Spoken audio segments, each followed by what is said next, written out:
Hello student, myself Ravi Ranjan और maths अड्डा 365 में आपका स्वागत है। तो चलिए आज की इस वीडियो लेक्चर में हम लोग ट्रांसपोज ऑफ मैट्रिक्स को सीखने वाले हैं। ओके, तो ट्रांसपोज ऑफ मैट्रिक्स को सीखने से पहले यदि आपने हमारे चैनल को लाइक और सब्सक्राइब नहीं किया तो प्लीज़ पहले लाइक और सब्सक्राइब कर दीजिए ताकि मैट्रिक्स के बहुत सारे क्वेश्चंस के अपडेट आपको मिलते रहें, क्योंकि हम 1 बाय 1 करके इस क्वेश्चन के सारे कंसेप्ट को और क्वेश्चंस को अपडेट करते रहेंगे। ओके, तो चलिए देखते हैं ट्रांसपोज ऑफ मैट्रिक्स में क्या होता है। तो ट्रांसपोज ऑफ मैट्रिक्स जैसे आप सपोज ना कि मान लीजिए आपका एक मैट्रिक्स ए है, हम आपको एक एग्जांपल के थ्रू समझाते हैं। और मैट्रिक्स ए जो है कुछ इस प्रकार है 2 3 1 5 2 3। ओके, तो इसका जो ट्रांसपोज होगा ना, ट्रांसपोज देखिए, ट्रांसपोज को ना दिखाया जाता है ए डैश से या ए के पावर कैपिटल टी से दिखाया जाता है। ठीक है, ए डैश रहे तो समझ जाना कि ट्रांसपोज का बात किया जा रहा है, या फिर ए के पावर टी भी रहेगा ना तो ट्रांसपोज के बारे में बात होगा। ठीक है, तो ट्रांसपोज ऑफ मैट्रिक्स में क्या होता है ना, एक प्रोसेस ही है या प्रोसेस। इस प्रोसेस में क्या करते हैं कि हम लोग मैट्रिक्स के रो को ना कॉलम में बदल देते हैं या फिर कॉलम को रो में बदल देते हैं एंड वाइस वर्सा। तो इसको डिफाइन करने का तरीका यह भी होगा कि it is a process in which, लिख देते हैं, it is a process in which row is converted into column, row is converted into column, यही प्रोसेस है। And vice versa, and vice versa का मतलब क्या, वाइस वर्सा। ठीक है, वाइस वर्सा का मतलब क्या है, कॉलम को रो में बदल देंगे या फिर रो को कॉलम में बदल देंगे तो सेम आ जाता है। तो देखिए इसका जो ट्रांसपोज है हमारा हो जाएगा ए डैश, या फिर हम लोग लिख सकते हैं ए के पावर टी, वो हो जाएगा हमारा 2 3 1 5 2 3। तो ये हमारा ट्रांसपोज हो गया। बहुत सिंपल है यह। तो ट्रांसपोज में बस यही करते हैं कि हम लोग रो को कॉलम में बदल देते हैं और कॉलम को रो में बदल देते हैं, तो ऑटोमेटिक हो जाएगा। अगर आप रो को कॉलम में बदलिएगा तो कॉलम तो रो में बदल ही जाता है ऑटोमेटिक। ठीक है, तो यही हमारा ट्रांसपोज हो गया। तो ट्रांसपोज सीखने के बाद हमने आपको ट्रांसपोज इसलिए बताया क्योंकि इसी के आधार पे आप सीख सकते हैं एक टाइप ऑफ मैट्रिसेज हमने आपको बताया था, सिमेट्रिक और skew symmetric matrix. Symmetric matrix, तो सिमेट्रिक मैट्रिक्स में क्या होता है, इसमें एक्चुअली आपको ट्रांसपोज का जरूरत पड़ेगा, इसीलिए हमने आपको ट्रांसपोज के बारे में पहले बता दिया। तो सिमेट्रिक मैट्रिक्स का डिफिनीशन ही होता है कि ए स्क्वायर मैट्रिक्स, ए स्क्वायर मैट्रिक्स इन विच, ए स्क्वायर मैट्रिक्स इन विच ए और ए डैश इक्वल हो। ठीक है, मतलब मैट्रिक्स और ट्रांसपोज और वो मैट्रिक्स खुद अगर इक्वल होगा तो उसको हम लोग बोलेंगे सिमेट्रिक मैट्रिक्स है। या फिर और इसका एक और तरीका होता है कि ए आई जे जो है, ए आई जे जो है और ए जे आई ये दोनों बराबर होना चाहिए। अगर ऐसा हो रहा तो हम लोग बोलेंगे क्या कि वो हमारा सिमेट्रिक मैट्रिक्स है, अदरवाइज वो हमारा सिमेट्रिक मैट्रिक्स नहीं होगा। ठीक है, एग्जाम्पल के लिए आप देखिए, एक मैट्रिक्स हम लेते हैं, जैसे एक मैट्रिक्स ए है। ठीक है, 3 2 5 2 4 6 5 6 7। अगर हम देखिए आप हम कि अगर इस मैट्रिक्स का ट्रांसपोज करते हैं, ठीक है, ट्रांसपोज अगर करते हैं तो इस 3 2 5 इस रो को ना कॉलम में कन्वर्ट करते हैं, तो ये हो जाएगा मतलब 3 2 5। इस रो को कॉलम में बदलते हैं तो ये हो जाएगा 2 4 6, और इस रो को कॉलम बदलेंगे तो हो जाएगा हमारा 5 6 7। और आप देख सकते हैं कि यहाँ पर ए और ए डैश बराबर है ना, ए और ए डैश क्या है, बराबर है। तो यह जो हमारा मैट्रिक्स होगा वह क्या हो जाएगा, सिमेट्रिक मैट्रिक्स हो जाएगा। ठीक है, यह जो मैट्रिक्स हमारा क्या हो गया, सिमेट्रिक मैट्रिक्स हो गया। तो सिमेट्रिक मैट्रिक्स के लिए देख लीजिए आप, अगर एक तो तरीका हमारा यह हो गया। दूसरा आप एक चीज़ यहाँ यह भी देख सकते हैं कि अगर आप A12 के एलिमेंट का बात करें, A12, ठीक है, A12, तो A12 हमारा क्या है, 2 है ना। और A21 का बात करते हैं, देखिए हमने बताया था आई जे और जे आई, तो A12 भी 2 है और A21 देखते हैं, A21 second row first column है ना, तो ये भी 2 है। तो आप देख रहे हैं कि A12 और A21 बराबर है ना, तो ये एक सिमेट्रिक मैट्रिक्स का एग्जांपल है।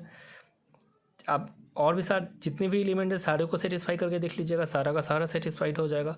2 3 देखिए क्या है, सेकेंड रो थर्ड कॉलम, ये हमारा 6 है। और A32 देख लीजिए, A32 क्या हो जाएगा, थर्ड रो सेकेंड कॉलम, ये भी हमारा 6 है ना बराबर। उसी तरह आप देख सकते हैं A13 का, A13 हमारा 5 है, फर्स्ट रो थर्ड कॉलम, और A31 हमारा क्या हो जाएगा 5। आप देख सकते हैं कि हमारा 31 A13 और 31 दोनों सेम है, तो यह हमारा एक सिमेट्रिक मैट्रिक्स का एग्जांपल हो गया। ओके, सिमेट्रिक मैट्रिक्स का डिफाइन करने का एक फार्मूला होता है, ठीक है। तो सिमेट्रिक मैट्रिक्स को अब निकालने का तरीका होता है क्या, कि symmetric matrix equal to half 1/2 A plus A dash. तो सिमेट्रिक मैट्रिक्स का फार्मूला क्या हो जाएगा 1/2 A प्लस A डैश। तो आई होप कि आपको ये सारे कंसेप्ट समझ में आ रहे होंगे।